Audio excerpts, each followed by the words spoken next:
বন্ধুরা, আজকের ভিডিওতে আপনাদেরকে জানাবো কোন 7টি খাবার খেলে হৃদরোগ থেকে বাঁচতে পারবেন।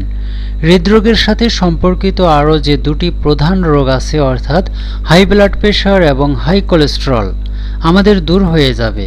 এমনকি হার্ট ব্লকেজ বা হার্ট অ্যাটাক, এই ধরনের যে প্রক্রিয়াগুলোর মধ্য দিয়ে হৃদরোগে আক্রান্ত হয় একজন মানুষ, এই সকল সমস্যা দূর হয়ে যাবে এই 7টি খাবার খেতে পারলে।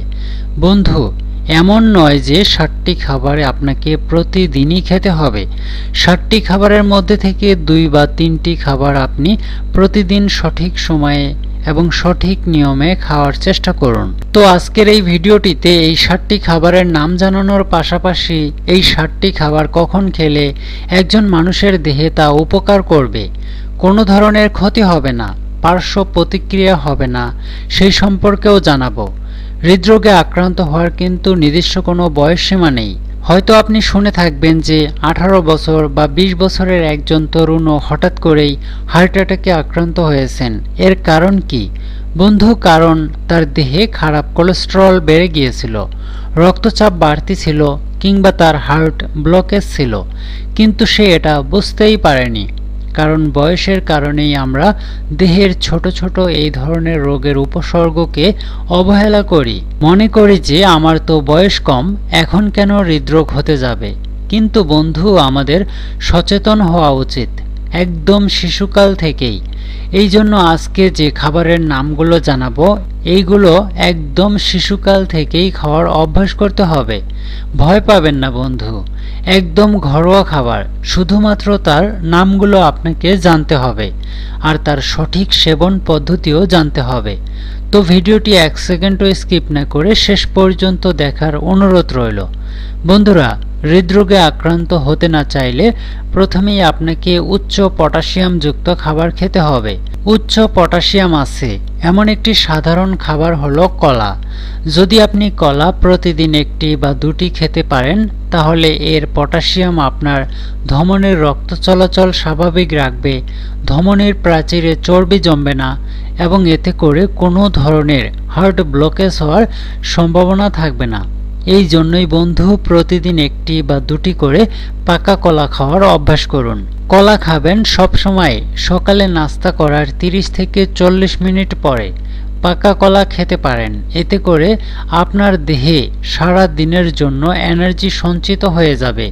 কখনোই অতিরিক্ত ক্লান্তি, দুর্বলতা, মাথা ব্যথা এই ধরনের কোনো সমস্যায় আপনি বোধ করবেন না। বন্ধু, কলা কোনো খাবারের সাথে না খেয়ে বরং খাবারের 30 থেকে 40 মিনিট পরে খাওয়ার চেষ্টা করবেন, কারণ এটি একটি ফল। যে কোনো খাবারের সাথে ফল না খাওয়াই সবচেয়ে বেটার। বন্ধু, দ্বিতীয় যে খাবারটির নাম বলবো আর তা হলো পালং শাক।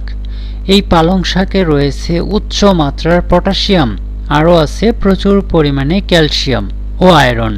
এছাড়াও আছে folic acid, vitamin C, vitamin A এবং ভিটামিন কে। এই পালং শাকে রয়েছে জল এবং ফাইবারের পরিমাণ রয়েছে উচ্চ মাত্রায়। এই জন্য পালং শাক খেলে কখনো দেহে পানির অভাব হবে না এবং এর যে ফাইবার রয়েছে তা কখনো পেটের রোগ, কনস্টিপেশন এই ধরনের সমস্যা হতে দেবে না। ফাইবারের আরও একটি কাজ হচ্ছে আর তা হলো আপনার দেহের রক্ত চলাচল স্বাভাবিক রাখবে, ধমনীর প্রাচীরে কখনো চর্বি জমতে দেবে না। এই কারণেই কখনো হার্ট ব্লকেজ হওয়ার সম্ভাবনাও থাকবে না। তো বন্ধু, পালং শাক খাওয়ার ব্যাপারে 2টি সতর্কতার কথা বলবো। 1 নম্বরে ইউরিক অ্যাসিডের পরিমাণ বেশি, তারা পালং শাক খাবেন না। 2 নম্বর হলো পালং শাক একবার রান্না করলে দ্বিতীয়বার কখনো আবার গরম করে খাবেন না। এই কথাটি অবশ্যই মনে রাখবেন। বন্ধুরা, এবারে তৃতীয় খাবারটি সম্পর্কে বলবো আর তা হচ্ছে ডাবের পানি। বন্ধু, ডাবের পানিতে রয়েছে প্রচুর মাত্রায় পটাশিয়াম, যা দেহকে সবসময় ডিটক্সিফাই করে, বিষমুক্ত করে। প্রতিদিন 1টি করে ডাবের পানি খাওয়ার চেষ্টা করবেন। ডাবের পানি কখন খাওয়া ভালো? সবসময় চেষ্টা করবেন দুপুরের আগেই ডাবের পানি খাওয়ার জন্য, কারণ যদি আপনি দুপুরের পর ডাবের পানি খান তাহলে তা গ্যাস, অ্যাসিডিটির সৃষ্টি করবে। এই জন্যই বন্ধু, সবসময় দুপুরের আগেই ডাবের পানি খেয়ে নেবেন। ডাবের পানি খেলে আপনার দেহে কখনো ইউরিনের প্রবলেম হবে না। এছাড়াও আরও অনেক উপকার রয়েছে যা বলে শেষ করা যাবে না। 4 নম্বরের খাবারটি হচ্ছে আলু। অনেকেই মনে করেন যে আলু খাওয়া ভালো নয়, সেটা সাদা আলু হতে পারে কিংবা লাল রঙের মিষ্টি আলুও হতে পারে। আলু যেই হোক না কেন, আলু কিন্তু পটাশিয়ামের দারুণ উৎস। আলু প্রতিদিন আপনার খাদ্য তালিকায় রাখবেন, কিন্তু কথা হলো আপনি প্রতিদিন কতটুকু পরিমাণে আলু খাবেন।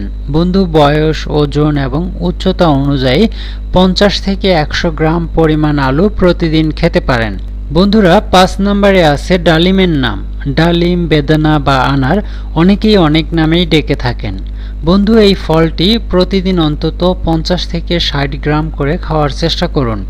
এটি খেতে পারলে এর মধ্যে থাকা উচ্চ মাত্রার fibre, protein, vitamin C, vitamin K এবং ফোলেট আপনাকে কখনো হৃদরোগে আক্রান্ত হতে দেবে না। এছাড়াও ডালিম দেহের জ্বালাপোড়া, হাত পায়ে জ্বালাপোড়া রোগ যাদের রয়েছে, প্রদাহজনিত যে সকল রোগ আছে, এই সকল রোগকে প্রতিরোধ করতে পারে। প্রস্রাবের ইনফেকশন প্রতিরোধ করতে পারে, রক্তশূন্যতা দূর করে। যাদের অ্যানিমিয়া রয়েছে তাদের জন্য ডালিম খুবই উপকারী। 6 নম্বরে আছে তরমুজের নাম। বন্ধু, তরমুজ কিন্তু গ্রীষ্মকালীন ফল। গ্রীষ্মকালীন ফল হলেও এই সময় প্রতিদিনই চেষ্টা করবেন 1 গ্লাস পরিমাণ তরমুজের জুস খাওয়ার জন্য। জুস করে এই জন্যই খাবেন কারণ তরমুজ কিন্তু হজম হতে একটু বেশি সময় লাগে। যদি কেউ জুস না করে খান তাহলে ভালো করে চিবিয়ে চিবিয়ে খাবেন। অনেকেই বলে থাকেন যে তরমুজ খেলে পেট গরম হয়, গ্যাস, অ্যাসিডিটি হয়, পেট ভার বোধ হয়, কিন্তু এই সবের কারণ কি?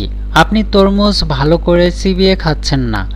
অত্যন্ত নরম হওয়ার কারণে এবং রস সমৃদ্ধ হওয়ার কারণে খুব দ্রুতই এটা খেয়ে নিচ্ছেন। এই জন্যই আমি বলবো তরমুজ অবশ্যই জুস করে খাবেন। জুসের মধ্যে একদমই বাড়তি কোনো চিনি বা গুড়, লবণ মেশানোর দরকার নেই।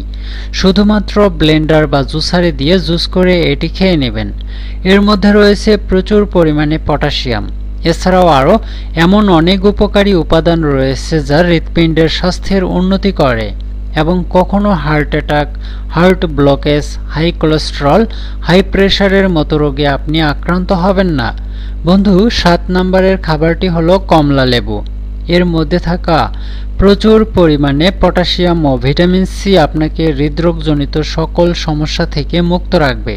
এছাড়াও যাদের ঠান্ডা, সর্দি, কাশি হয় তাহলেও এই সমস্যা থেকেও আপনি অবশ্যই মুক্তি পাবেন। যদি খুসখুসে কাশি হয় তাহলে কমলা লেবু অবশ্যই খাবেন। অনেকেই বলে থাকেন কাশি বা সর্দির সময় কমলা লেবু খাওয়া ঠিক নয়। এটি কিন্তু একদমই ভুল। কমলা লেবু আপনি দিনের যে কোনো সময় খেতে পারেন, কিন্তু সবচেয়ে ভালো হয় যদি আপনি সকালের নাস্তার আধা ঘন্টা আগে কমলা লেবু খেয়ে নিতে পারেন।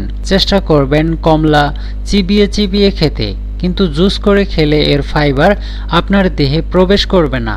কমলার মতো কমলার বীজও অত্যন্ত উপকারী। কমলার বীজ সহ যদি খেতে পারেন সেটি আপনার দেহের জন্য আরও উপকারী হবে।